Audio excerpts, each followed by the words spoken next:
Hello everyone and welcome back to my channel. It's Christina from Our Wood Home. We're going to be talking about simple living in this video. I want to start by apologizing if my voice sounds a little bit weird or off today. At the time of this recording, it's still allergy season and that makes my nose stuffy, which in turn affects my voice a little bit. Hopefully you can ignore that and just focus on the message of this video. So as I said, we'll be talking about simple living. What it means to me, some common questions I've encountered about simple living, and so on. The term simple living can also be interchanged with minimalism, modest lifestyle, and many more terms. These aren't new concepts, but it seems like the blogging and social media world has become increasingly obsessed with this way of life in recent years. Whatever word you've used, it's probably a concept that you've thought about before. The idea of simple living is appealing to me, but I don't really know how to start or even what simple living really meant when I was first interested in this concept. During this video, I'll be using the phrase simple living, but of course there are multiple phrases and words to describe this lifestyle. So some questions I had when I was first becoming interested in simple living is it like homesteading? Are we supposed to get rid of our TVs, computers, cell phones, and internet? Does simple living make me a better Christian? And where in the Bible does it talk about this? Of course, everything I say in this video is simply just my opinion.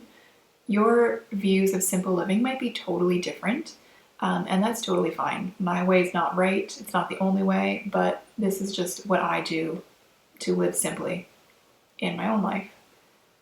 So for me, simple living means not putting worldly things before God. And that's pretty easy to understand, but how easy is it to actually do? If we're being honest, I can admit that there are times when God is not my top priority. But if God is our main focus, we won't desire the things that the world says we need, and therefore we can live a more simple life. Simple living also means being good stewards with our resources. Everything we have on earth has been given to us by God. Do we treat these material possessions we have as if they are disposable, or are we taking care to preserve them as long as possible so we're not wasting money on frequent replacements? For those of us on limited budgets, do we carefully manage our money and make wise choices with it? I would also go as far as to say that simple living includes being good stewards of the earth that God has allowed us to live on. Another element of simple living is practicing contentment. For me, this means I'm learning to be content with what God has given me, even if it's not the same as someone else. I think it'd be kind of cool to be able to buy new cars every few years, take fancy vacations, but that's not really part of our lifestyle, and I'm okay with that. My life may not be full of exciting adventures all over the world, but I still have a lot to be thankful for. Another element of simple living is being productive. I don't believe that simple living equates to idleness. While being overly busy all the time is not typically associated with simple living, I think it is possible to create a balance between busyness and downtime. Further, it's important to be busy with a purpose, not just being busy for the sake of it. One way I ensure I'm productive is to give myself a routine for the day. I'm able to do all my housework and then relax when it's done, but even during my relaxation time, I try to be productive. Instead of mindlessly watching YouTube or Netflix, I'll take some time to knit or sew or even read a wholesome book. That's just my preference. If you choose to relax with YouTube or Netflix or some other pastime, that's totally fine too. Now, being productive doesn't mean we should necessarily be constantly on the move, always doing something. It's also important to know when to rest. I like to keep busy because I tend to be a little bit fidgety. But there are times where I just need to do nothing. Maybe just sit on the deck, listening to nature, reading a book, taking a walk. Simple living means that you know when to be busy and when to rest. Our bodies need rest, but our spirits do as well. Now, let's address those questions I posed at the beginning of this video. Is simple living like homesteading? Since simple living is a variable term, it can include homesteading if someone chooses to live that way. But if you choose not to do any type of homesteading, you can still live a simple lifestyle. It's not always practical to raise animals or grow your own food, make your own soap, that kind of thing, and that's totally fine. Another question is, are we supposed to get rid of our TVs, computers, cell phones, and internet? Again, if this is something that interests you, by all means, go ahead. A lot of technologies do make things more complicated, but some have very beneficial uses that may make life more simple. You may wish to reduce the amount of technologies in your home or time spent on them. For example, no TVs in the bedroom, limited screen times after a certain time of day, etc. Does simple living make me a better Christian? I'm going to say no, but it could help you strengthen your relationship with God.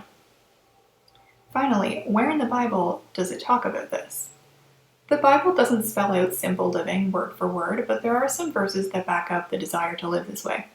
And please note, the translation I use here is NASB, so your verses might say something different if you look them up in your Bible.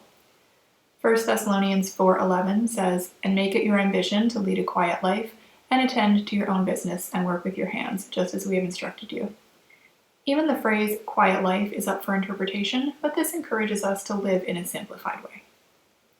1 Timothy 6:6-7, "But godliness actually is a means of great gain when accompanied by contentment, for we have brought nothing into the world, so we cannot take anything out of it either." Contentment means you are satisfied with what you have, and choosing a simple life may foster your sense of contentment.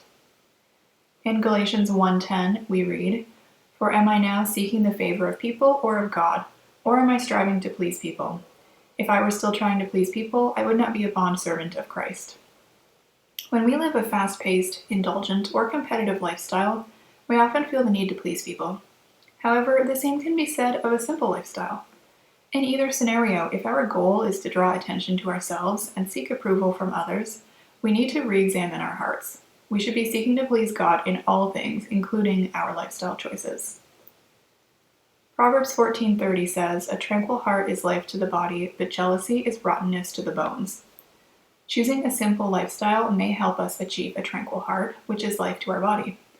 If we put our focus on simplicity and stay heaven-focused, we are less likely to feel that rottenness of jealousy. On a final note, I want to remind us all that it's very easy to be envious of the person who posts on social media about her simple life. Maybe she makes her own soap, raises animals, has her children outfitted in the cutest organic clothing, serves meals filled with colorful homegrown produce, and that could cause us to feel dissatisfied with our life. Of course, there is nothing wrong with the example lifestyle that I just gave, but we must remember that social media only shows a small snippet of someone's life. It's just as easy to feel jealousy of our real-life friends and family who are living the simple lifestyle we desire. If you are finding those dark feelings creeping in, seek God and ask for help to overcome them, and remind yourself of all the blessings you have. I hope that you enjoyed this post and found it a little bit informative. I'd like to know what your ideas about simple living are. Is that something that you aspire to be? Are you currently living that lifestyle? And what does it mean to you? Do let me know in the comments, or you can send me an email through my website. Thank you so much for watching. I hope you have a great rest of your day.